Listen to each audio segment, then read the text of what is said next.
Hi, everyone. It's so wonderful to see you. We're so glad to have you here as part of this webinar talking about the IonE Postdoctoral Fellowship program. My name's Melissa Kenny. I use she, her pronouns, and this is a Q&A webinar about the program. So this is all about you. We're going to do a couple of introductions, just give you a very high-level overview of the program, and then we're going to launch into a little bit of Q&A, both for questions that you have, as well as ones that you shared with us ahead of time. So if you have questions, feel free at the very bottom of the Zoom, there's a Q&A icon. Feel free to add in your Q&A that can be done either anonymously, or you're welcome to identify yourself. Today, we won't have anyone come on camera or voice Q&A. We'll have Q&A moderated by Heather. So as way as of introduction, I'm the Director of Research and Knowledge Initiatives at the Institute on the Environment. We call it IonE. So you might hear IonE a lot.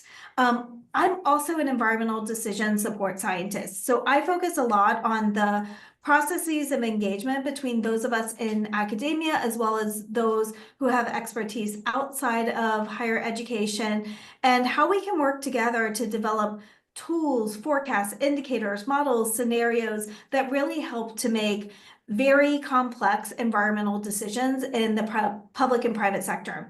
We're going to do a round of introductions, and so I'm going to first popcorn to Jennifer. Thanks, Melissa. Hi, everyone. I'm Jennifer Schmidt. I use she, her pronouns. I'm a senior research scientist at IonE with our Knowledge Initiatives group. I've actually been at IonE since I was a postdoc back in 2011. My research focuses on sustainable food systems, thinking about environmental impacts along our supply chains, all the way through circulating byproducts back into production systems and down to looking at food waste and how we can better utilize the components at the end of the value chain. Through all of my projects, though, I am focusing on external partnerships, networking, teamwork building, impact, and I am directing and leading the food system supply chain sustainability research stream, as well as our upcoming food systems forum. And with that, I'm going to hand it off to Nat. Thanks, Jennifer. Hi, everybody. I'm Nat Springer. I'm a research scientist at IonE. I've been here since 2017, and my background is in economics and sustainability. I work kind of at the intersection of economics and industrial ecology.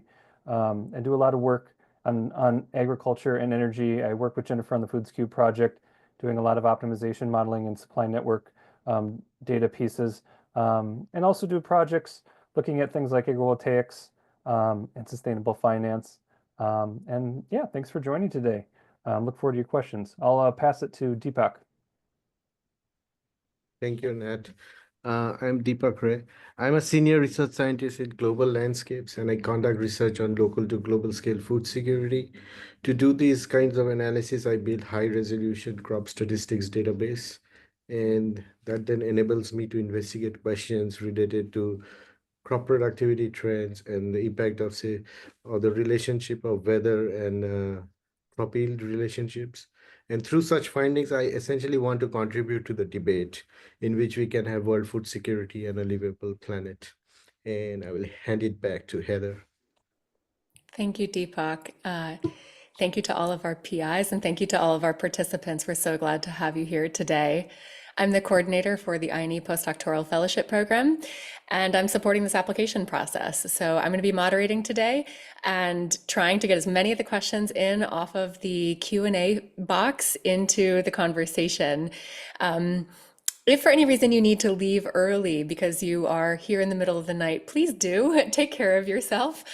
We will post this replay on our webinars page on the IonE postdoc website, and I will also get this up into our YouTube playlist at IonE's sort of central account. We are joining you today from the St. Paul campus in Minnesota, at the University of Minnesota, which occupies the traditional, ancestral, and contemporary lands of the Dakota people. It's important to acknowledge the peoples on whose land we live, learn, and work as we seek to improve and strengthen our relations with our tribal nations.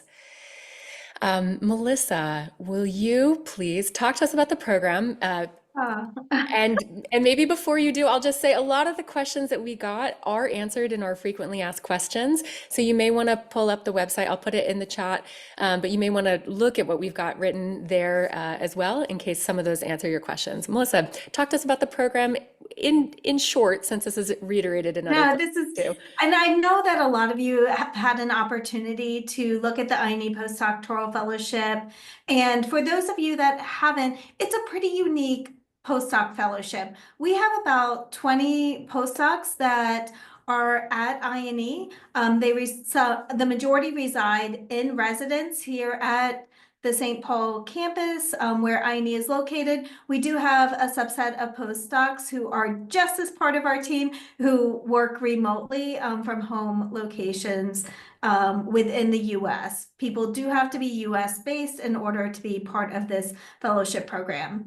Unique to this is this cohort model is intended to create community around researchers who do work that's quite unique.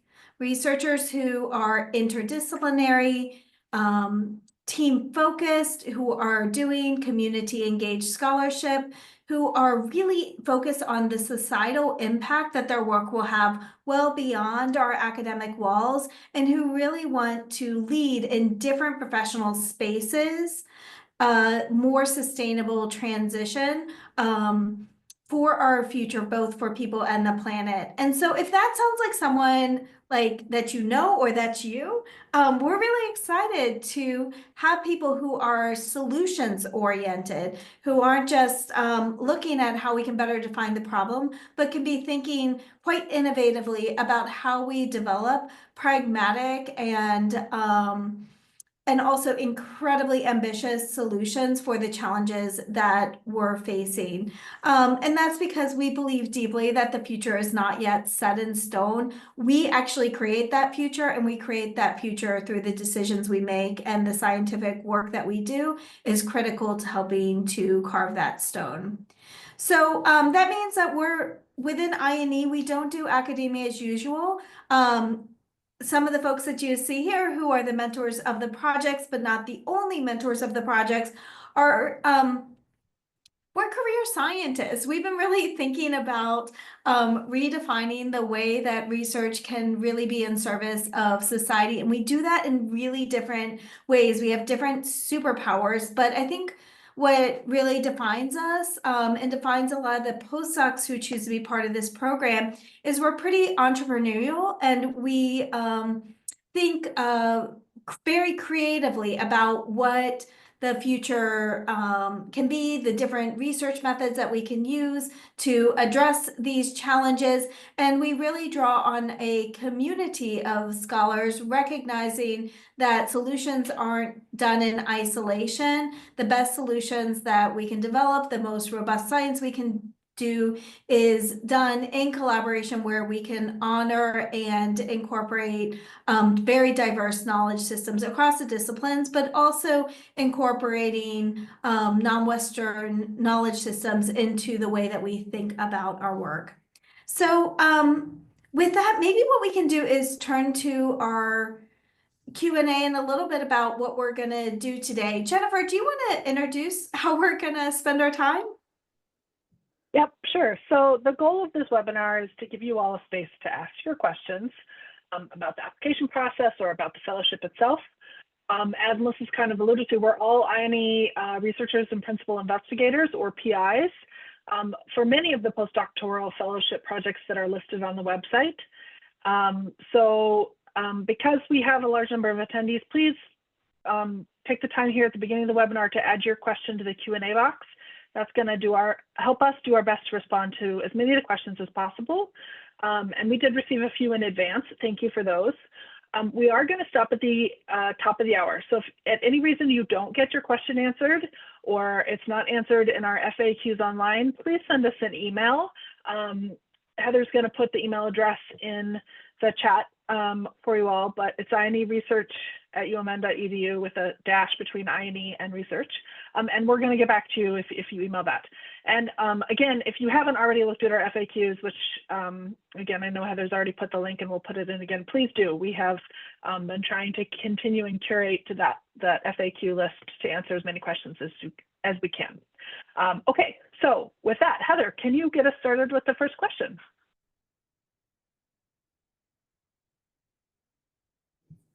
Yes, I'm sorry. I'm just clicking around here between chat boxes and Q&A boxes.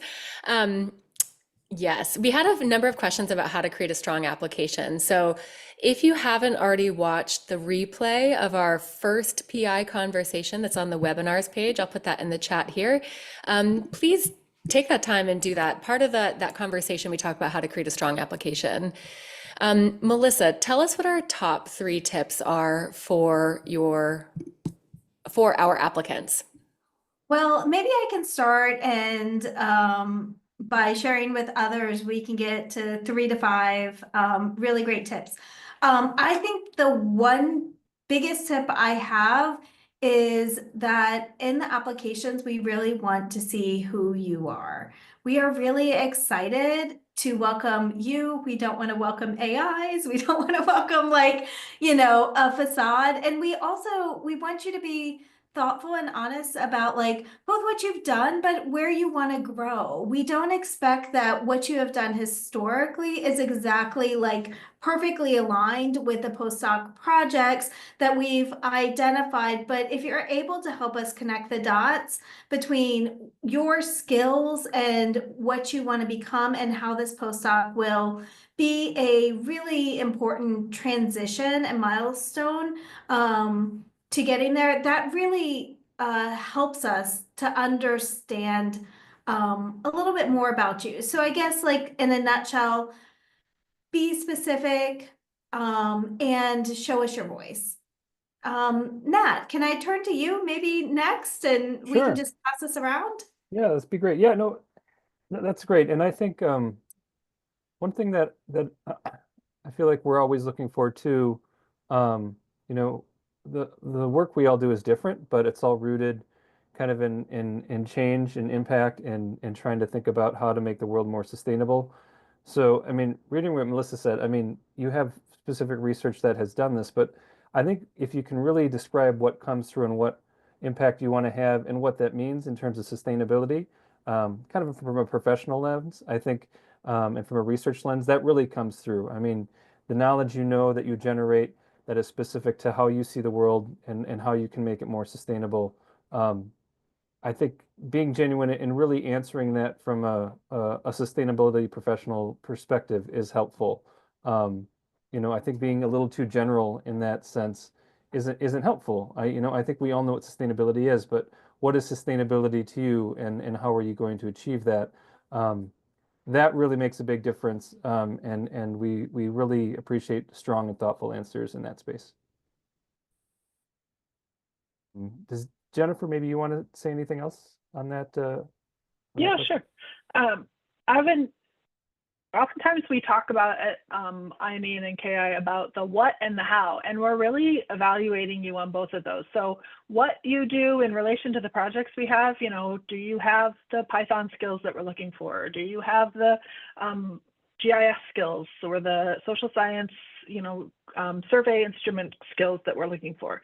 But that in and of itself is insufficient, because then you can get a postdoc, anywhere within that specific area.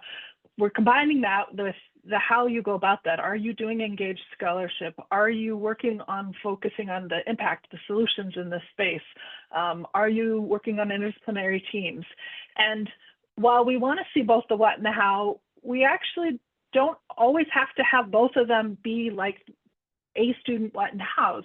If you can show us that you've done one of those really well and you want to push into that space, so you've got these great skills, but you haven't had the opportunity for as much impact-oriented work as you want to. If you convince us that that's where you want to push into, then we've hired some fantastic postdocs that had one of those, the what and how, and that are pushing into the other aspect of it. So as long as you can help us see that for you, and to Matt and Melissa's point, right, it's about you and your specifics, then we are excited to be an opportunity for you to do that, which isn't always the case with your postdocs, to be able to stretch a little bit out of what you've already been doing. So Deepak, do you have anything to add? Yeah, I've said this many times. The disciplinary expertise and capacity to do research is great, but what we are looking for is actually independence as well. Independence to, take charge and lead the project, because you already have your terminal degree. You are now an expert. So can you actually lead the project and take charge? So I think I am looking very much for folks who can take charge and lead the project, not me or us leading the project. You drive the project. I think that's all to say, like, part of what we're looking to do is to support your career development. We want you to bring your expertise and to leave a mark on the projects, even though many of the projects are defined to varying degrees. They change because of the people who are part of our teams, and we want you to bring your expertise and to be part of the team that's gonna like help to bring this to the next level. And when we say impact, we know that you're going to be producing peer-reviewed publications and presenting at scientific conferences and the like. That's a given. What really makes someone stand out when we say impact is a clear idea, even if you don't know how, about the kind of change that you're hoping that this research might have in the world. And it's okay if some of that's not fully defined and you don't fully know all of the pieces. That's in part why you're part of a postdoc program, because we're really good at it and we worked really hard to build those skills.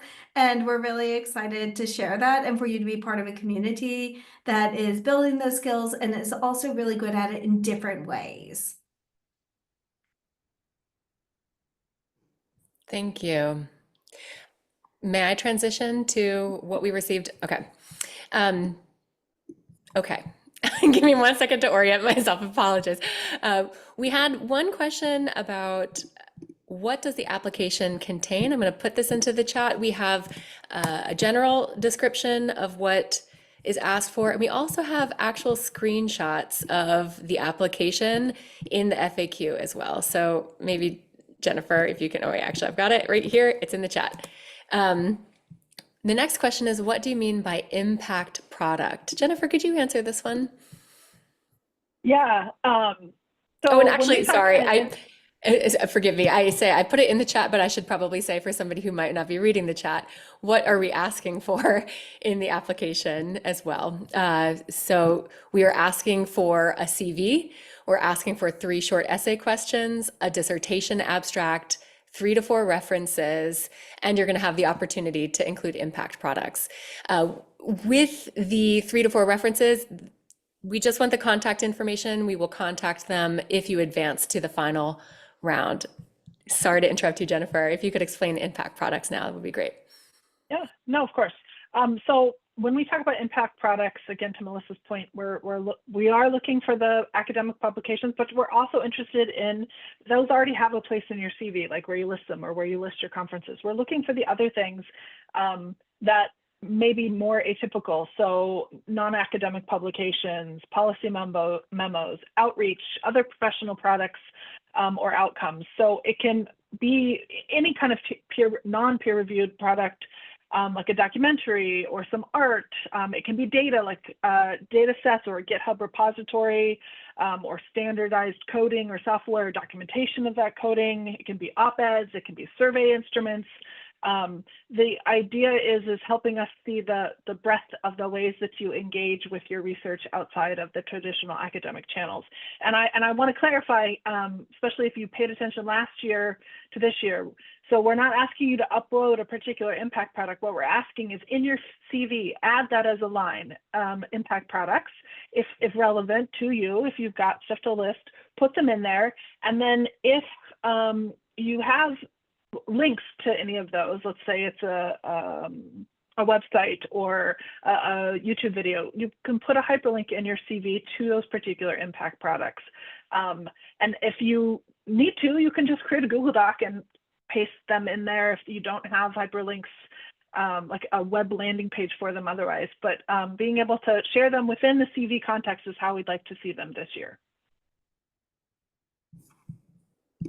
Thank you. One of the things we're asking for this year is for you to identify the projects that you're interested in. So one of the questions that we received is, what if I'm interested in more than one project? How do I tailor my essay? And Jennifer, I know you just answered, but could you answer this one as well? She's asking me because I know that her and I have We already talked about this before. Yeah. An answer for someone who asked the IonE research email. So again, I urge you to send an email with your questions there if we don't get to them.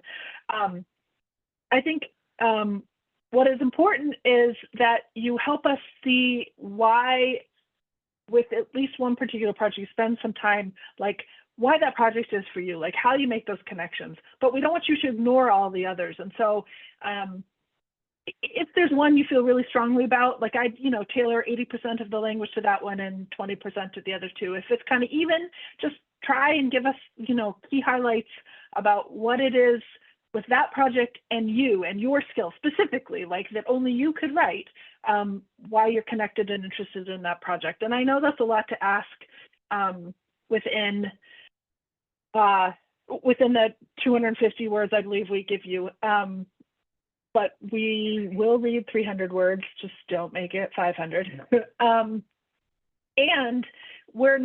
this is not your make and break for whether you get into a project in answering this question. It's helping us understand what skills you have, how you do connect to a project, because unfortunately, we've had some great people in the past who are great interdisciplinary impact-focused scholars with great expertise that just are doing work that is outside what we do. We can't do everything. And unfortunately, we can't bring those people in because we don't have funding for those particular projects or that sort of type of areas. And so that's why we do want you to spend some time thinking about which projects to connect to. And so don't worry that this is going to like make or break whether we're going to bring you in for the second round of interviews. It's again more for us to see, yes, okay, they do fit with one of our projects. And then we'll get into more with project specific stuff as you advance through the application process. Yeah, and I think one of the other things to kind of point out is we're really good at reading your skills that you share through your essays and your CV. And so if you make those clear, one of the things that we have done in the past is we've brought people in to interview and also have selected people who have not originally identified one of the projects that they've written about as their top project. We check with you to see if it's a project you're interested in before moving folks forward, but sometimes it's a little bit difficult to get some of the details that would allow you to know whether or not it's something you're excited about. And so also know we're thinking about you holistically and how different ways you might be included rather than excluded throughout this process. Thank you. Now, if I recall from previous Q&As, we will hit a midway point where Q&As will pick up. So Melissa, before we transition to questions received on this call, can you answer the question, what are the selection criteria for the IonE Postdoctoral Fellowship? We've talked about what we're looking for, but can you elaborate? Yeah, so one of the things that we try and do is we try and demystify the process. We try and be really clear in a process that requires judgment about how we review applications and how we select them. So in the first phase, we're really looking for alignment with IonE's program. Is this someone that would benefit from being part of a cohort from like IonE Postdoctoral Fellowship? Are they someone who could contribute to this kind of program? And is there a reasonable alignment of skills between the projects that we might be considering? When we move on to the next phase, there's 3 phases of the process. Spark hire interviews are folks who we really think could contribute and could benefit from the IonE Postdoctoral Fellowship. After we go through the one-way video interviews, we're really much more looking at alignment with projects that we have funding for and the kind of skills, the kind of approaches, the kind of aptitude,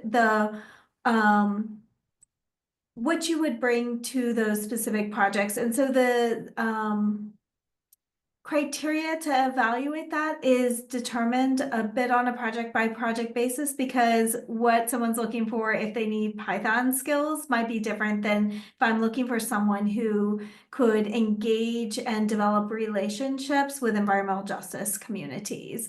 And we have people who do both as part of our cohort. As we go through this, is there anything, Nat or Deepak, that you'd like to elaborate in terms of selection process? Well, I was just going to say generally, this is a three-stage process. So again, I think to Melissa's point, not getting too hung up on aligning perfectly with the project or presenting yourself and your skills perfectly, just letting us know, the how and the why, as Jennifer had mentioned before, and really hammering that home, because then we're gonna select based on both those things, and we're basically we're going to decide if we want to if we want to talk with you and we want to hear more about your research and what you're going to do. So I think in the first stage here, I think just coming across and really making a case for those things, and being very clear, is the most helpful to help us select people for the next round. I don't have anything special to add. Great, thank you. We have 5 open questions in the Q&A. We've got a couple that we've answered online, and I'm just going to go from the top down. I'm wondering what kind of guidelines fellows must follow for the 20% professional development time. Can we take classes? Do we qualify for the Regent Scholarship through the university? Or do we have to pay for classes out of pocket? Can we work on our own research projects with what time? I'm a bench scientist, but I'm trying to get a project off the ground, and I do need some lab time to generate preliminary data. Can you elaborate? How do we use our professional development time within IonE? What is allowed? Yeah, there's a lot of pieces as part of that. And so when you think about the 20% time, think about that in 2 different buckets. One is there is cohort-based programming related to professional development. Some of that is more learning-based, like we're gonna learn how to dissect like scientific and grant budgets. And some of that is more learning by doing. We're going to involve you in reviewing grant proposals. We're going to involve you in writing proposals. We're going to involve you in particular meetings that might be happening that are a little bit separate than your primary project might focus on. The second category, so that's maybe about 10% of time. The other 10% of your professional development time is really focused on like your individual professional development priorities. Those are structured through an IonE Postdoctoral Fellowship plan that you develop within your first month of being a postdoc. We don't, we help to support you in the development of that plan. We ask questions, we help to refine it, but that's your plan. Like that's not our plan. It's really to help you to have a ability to think through what are some of your goals and what's that professional journey that you want to go on throughout your postdoc fellowship.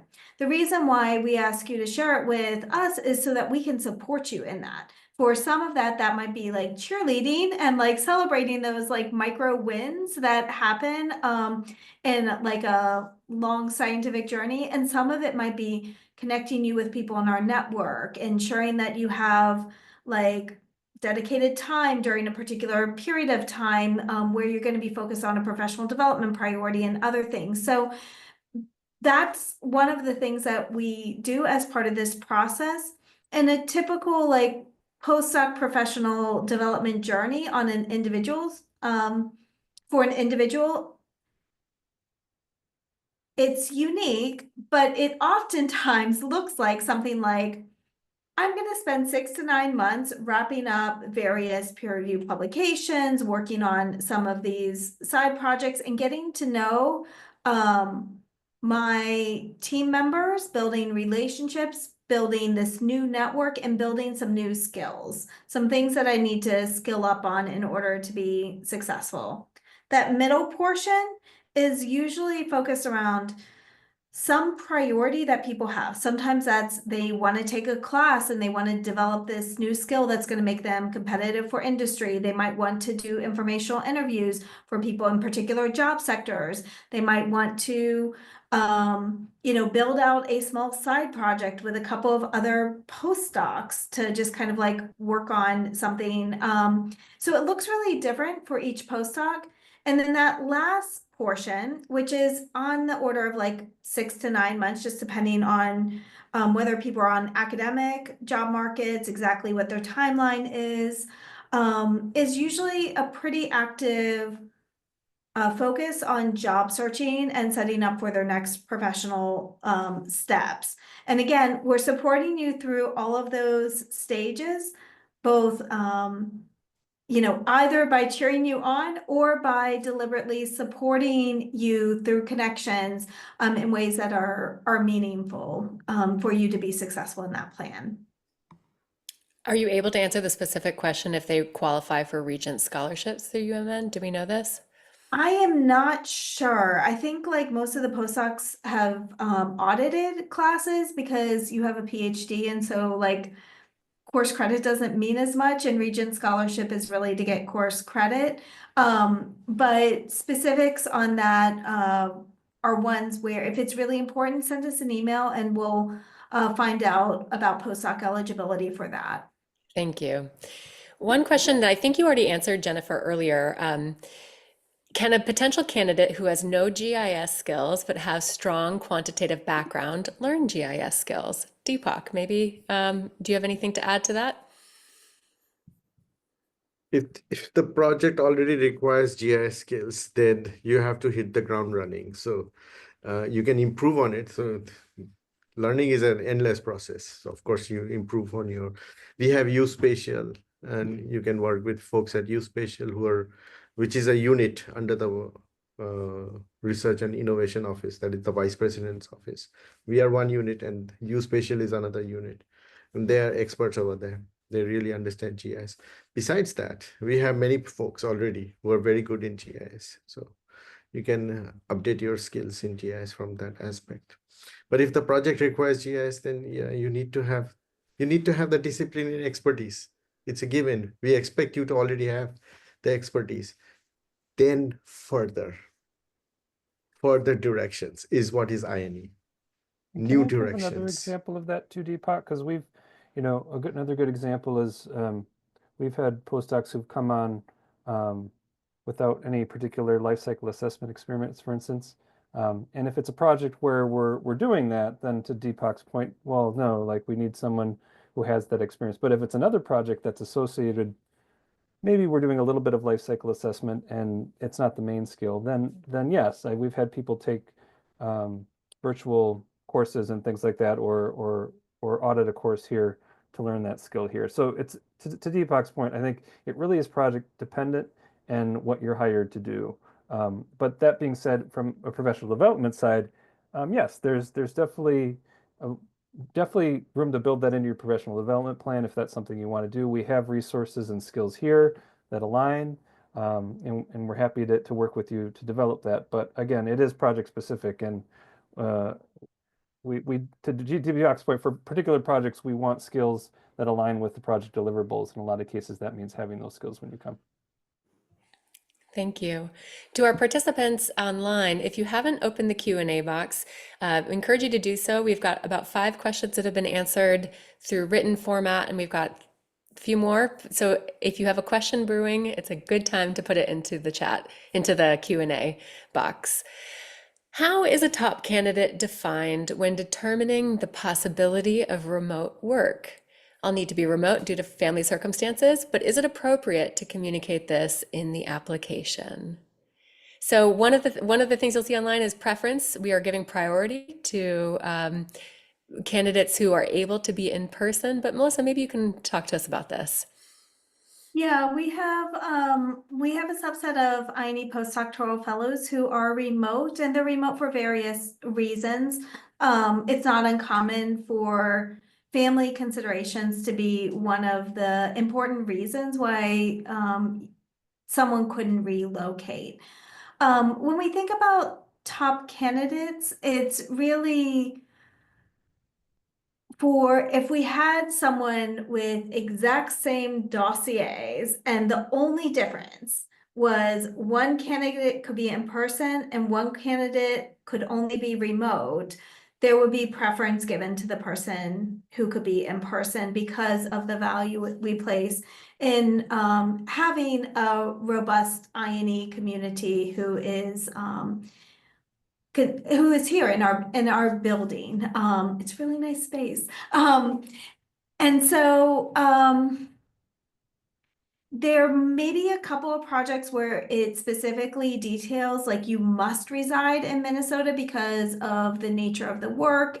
It might require in-person engagement with particular communities or relationship building. If it doesn't require explicitly that you have to be in person, it means that we are open to considering both in-person and remote candidates for that position.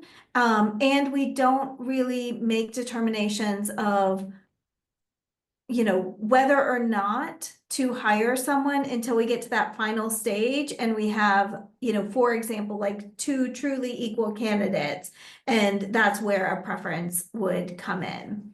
About a quarter or so of our postdoc fellows are remote, a quarter to a third.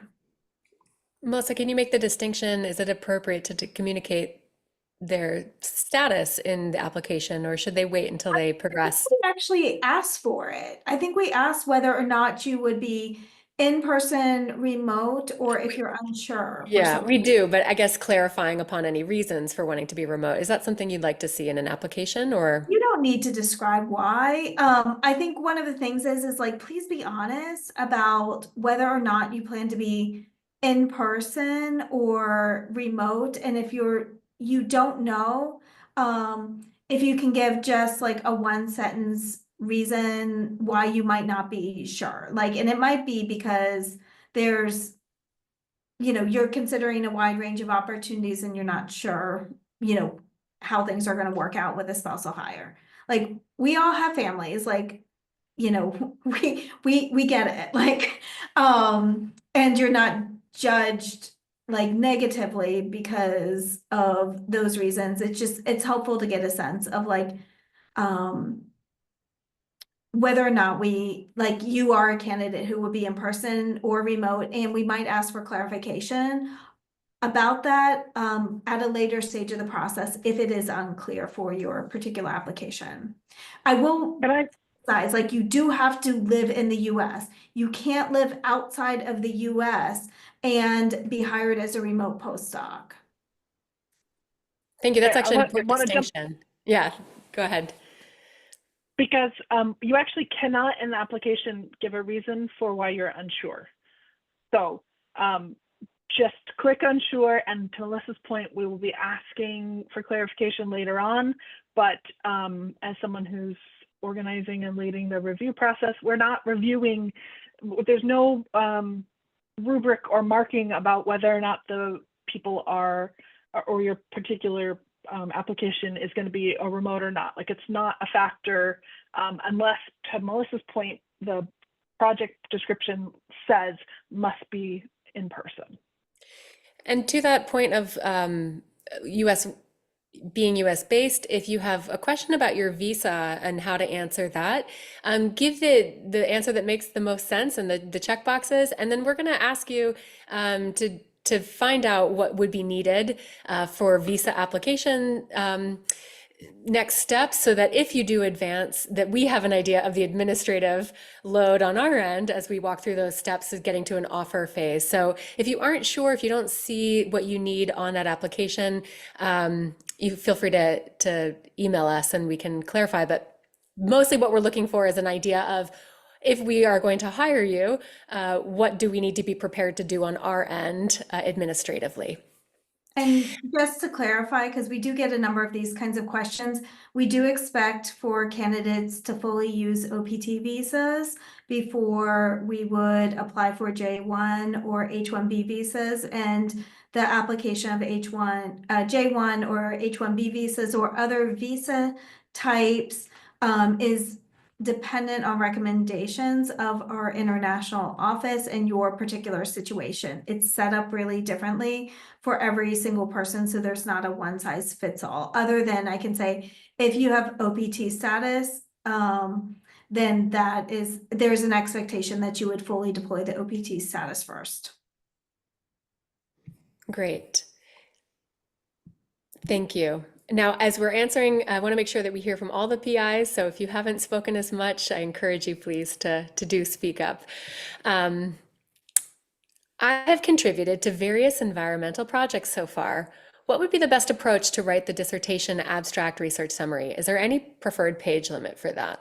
I think we say about a page for a dissertation summary, right, Jennifer? Yeah, and for the dissertation abstract too, I think we don't want you to write anything new, just include your abstract if you have it, right? I mean, we're just trying to get a sense for what you've done. I mean, and if there's various ones, I mean, for your dissertation should be a summary of all of them, but if it's other postdoctoral work you've done or something like that, so research summary, pick one or two of the biggest projects you've done just to give us a sense of where you fit. You don't have to spend a whole bunch of pages writing everything. In fact, a little bit shorter is better because then we can get a sense for what you do. Thank you. Since the fellowship is 2 years, what are the expectations by the end of the fellowship regarding building networks with non-academic stakeholders inside and outside of the US? Deepak, do you have any thoughts on that? Well, all of our projects are essentially team science. So right from the get-go, you will be working in a team, not just within INE, but often outside of INE. So that's an additional network that you start to build on. But we don't expect that you are going to lose connections with your original network. So you think about it like this, you come from a network, and then you come over here, you pick something, you give something, and then you move on. And so there is a complete, we fully expect that folks will be in the job market from the time they join. They just, broadening their horizon, becoming better stewards of the environment, if you think about it in that way.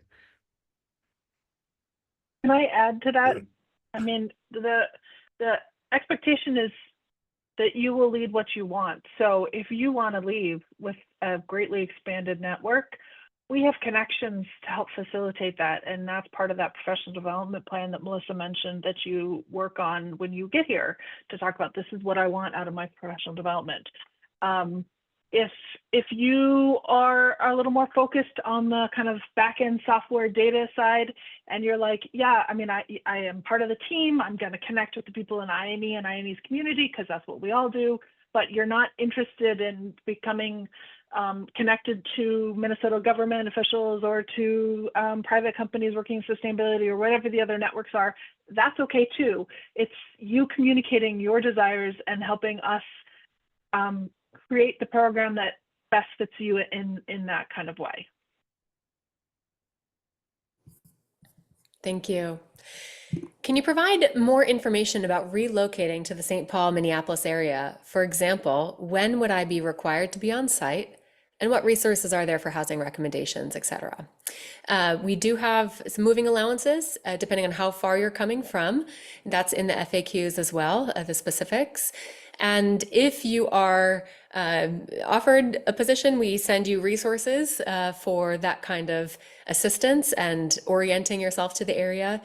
And if you want to look at that ahead of time, you can look through the UMN site. There's a lot there for relocation. Anybody else on that? I would just say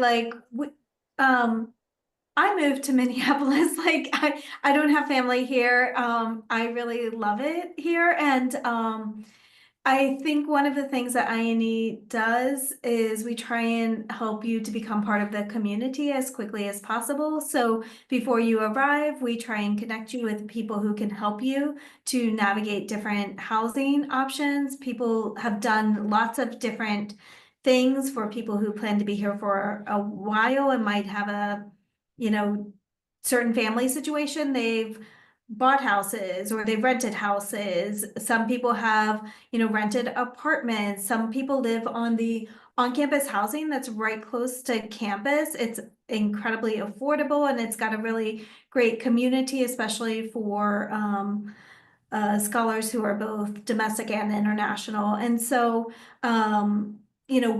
we can support you in that. And then in terms of details related to start date, being on site and all of that, we'll work with you as that comes up. We know that depending on dissertation defense dates, finishing previous postdocs or other opportunities, that ideal start dates vary from person to person, and we don't have a singular start date for this program that we've defined for this upcoming year.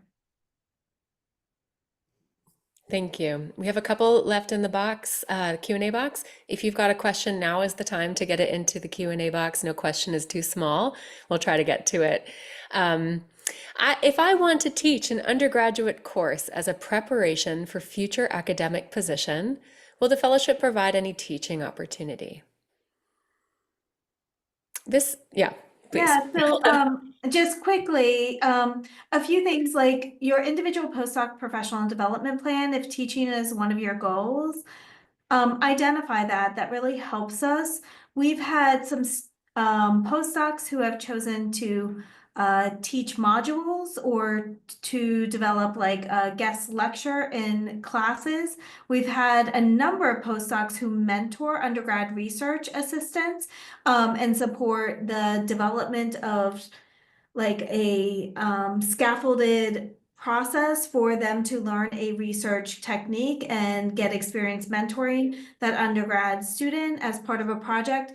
And we also do have opportunities at the local universities that get sent our way for people who might be on sabbatical who are looking for someone to cover a course, and those get shared out with our postdocs. There's by no means an expectation that postdocs teach, but if that is a goal that you have, we have tried to support people in whatever it is, gaining the opportunity and skills needed to support their professional development. Thank you. So to be clear, like we're hiring you to do research on particular projects with, Right. So usually like 40% research on here, 40% research on here, and then your professional development. So sometimes these opportunities fit well within those research projects, like the mentorship Melissa mentioned. Sometimes they're above and beyond, and that's up to you if you want to be teaching a night class somewhere.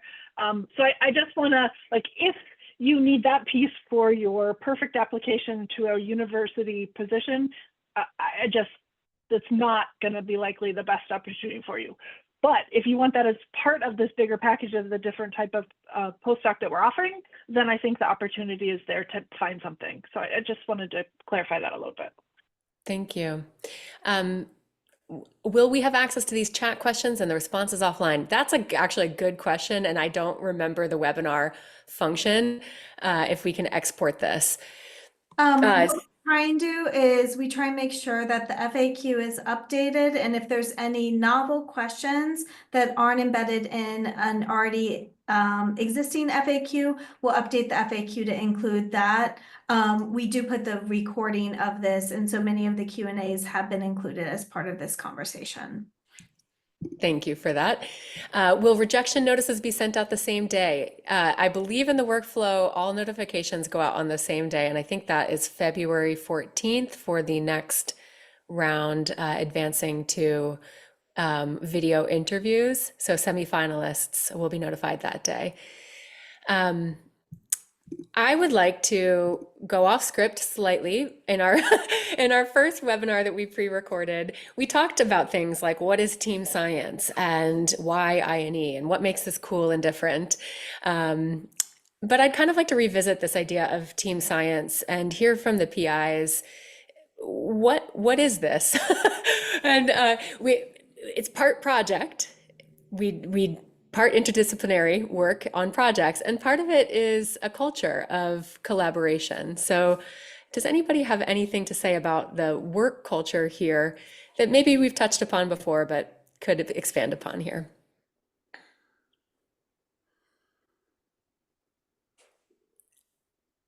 I can. Deepak, you go Nat? first. Yeah, thank you. Okay, so in my particular case, team science involves not just IonE, but just far beyond IonE. The thing is, like, data and data sets are so humongous nowadays, and science is so much more complex that you actually have to work in a team. You cannot single-handedly answer a single question. It's very, very hard to do that. And often at IonE, what we are trying to do in the terms of team science is try to make it into a more multidisciplinary approach, because environment is everywhere. So you can approach environment from different angles. So that is the team science thought process that we are able to, provide, and, by the interactions from experts in different disciplines, all looking at the environment, by the way. So that is our team science. But project specific, your team science is going to involve not just your own core team, but generally always people way beyond. There's going to be a huge tail generally of many people who are working on this project, generally all designed in this way. Thank you. Anyone else? I was going to say that a little bit too, Deepak, partly because I like to say, I mean, one thing about this fellowship, right, is there's multiple projects and multiple teams. So, a lot of it's the overlapping of teams and the giant teams within our sub teams that really make this cohort and this IonE fellowship really unique. But it's also, I think, too, to Heather's point, the culture, it's the way we do research and the way we try to think about supporting each other as team members, right? I mean, Deepak, you mentioned earlier on, I mean, you're looking for people who are going to lead, right? We want leaders, we want people who want to drive change and want to drive impact together and help each other, right? We're not just in it for our own outputs. We're in it for the group outputs and the group impact, right? And so the things we do and the things we do together and the way we do the science is very we focused and team focused and not I focused. And I think that's a big part of the way that we do team science that may be a little bit different than some other folks. Great. Thank you. We've got a couple of questions coming in here at the final minutes. Do projects combine postdocs from different fields? How do you utilize people with different skills and knowledge? Sometimes there could be gaps between natural and social science. I wonder how IonE integrates interdisciplinary into their projects. Yeah, I mean, I'll speak. I have about 7 or 8 postdocs that are working with me on various projects. They span from hydrologists to like environmental scientists to, human dimensions of natural resources and like communication media PhDs. So like within our team focus on a lot of decision support, I deliberately choose people who are interesting thinkers who have the right skill set and really want to think about and apply it. And the way that gets utilized is we work on a lot of the same projects. It's really helpful to be collaborating with postdocs who have expertise in like water and hydrology on the same kind of project as someone who has expertise in visual communication and design when you're developing decision support products and you need to communicate the science and structure it in ways that best meet like human expectations. So that's just an example of some of the ways that we combine this, but I think I don't know if others have another example that you want to share. I think their strength in our cohort really comes from the diversity of disciplines and skills that people bring with them as part of this program. Part of my thought was simply some of that interdisciplinary comes from us as PIs of like holding this interdisciplinary space, bringing in postdocs for the skills that we need for our project, but none of those projects are operating in just one space. And so it's like you get thrown into that regardless because the place all of us operate in is this interdisciplinary space.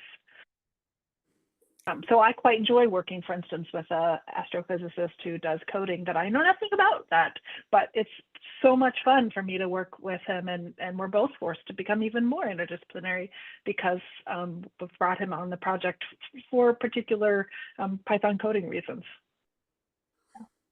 I think this is a good time to point out that if you haven't watched the project overview interviews that are available on the postdoc projects page, you'll get to hear from each PI what they're looking for in a postdoc hire. Final question. Do projects, wait, no, we just answered that. Let's close out here. If you didn't get your question answered and you don't see it online, like we said, and we put in the chat, please email us with your specific questions so we can improve our communications going forward. Oh, well, one last one. What do you all define as community building work? I did a lot of coalition building in my grad student union, but I'm not sure if this is what the committee is looking for. Let's make this brief, but who can answer that?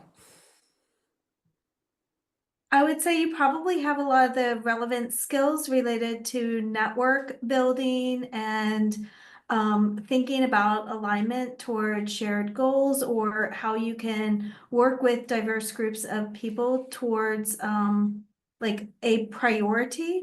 Talk about how that might relate within a research project context. I think like we're not expecting that you have like perfect alignment with what you will be doing and what you have done.